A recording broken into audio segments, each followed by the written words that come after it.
გურჯაანის მუნიციპალიტეტში კვირაში საშუალოდ 200 გრიპის შემთხვევა ფიქსირდება. საზოგადოებრივი ჯანდაცვის ცენტრის ინფორმაციით, პიკური პერიოდი თებერვალში იყო, თუმცა რესპირატორული ვირუსების მნიშვნელოვანი კლება არც მარტში ფიქსირდება. დღეის მდგომარეობით მუნიციპალიტეტში გავრცელებულია გრიპის რამდენიმე შტამი, რომელთაც თითქმის ერთნაირი სიმპტომები ახასიათებთ. ყოველწლიურად გრიპი და რესპირატორული ინფექციები პიკს აღწევს თებერვლის თვეში. ასე იყო წლევანდელ წელსაც, მაგრამ პიკი, რო გითხრათ, იყო თებერვალში, მაგრამ დიდი შემცირება ამ წუთში არ გვაქვს. ეპიდემიას ადგილი არ ქონია. იყო როგორც ყველა წლებში, წელსაც ისევე როგორც სხვა წლებში, მაგრამ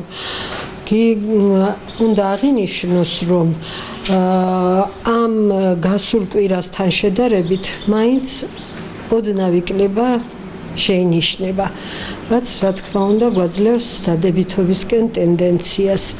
უნდა მივმართო გურჯაანის მოსახლეობას, რომ არავითარ შემთხვევაში არ გამოვიდნენ თუ აქვთ სიცხე, ტემპერატურა, გრიპის მოვლენები და გინდაც სხვა რესპირატორული ინფექციების ნიშნები, არ გამოვიდნენ გარეთ, თუ აუცილებელი არ არის და თუ გამოვლენ აუცილებლად ეხმარონ პირბადე. პირბადე უნდა ეხმაროს ყველა დაავადებულმა, იმიტომ რომ სიცივეში არის საზოგადოებრივი თავშეყრის ადგილები დახურულ სივრცეში და გადამდებლობა უფრო მატულობს ამ დროს.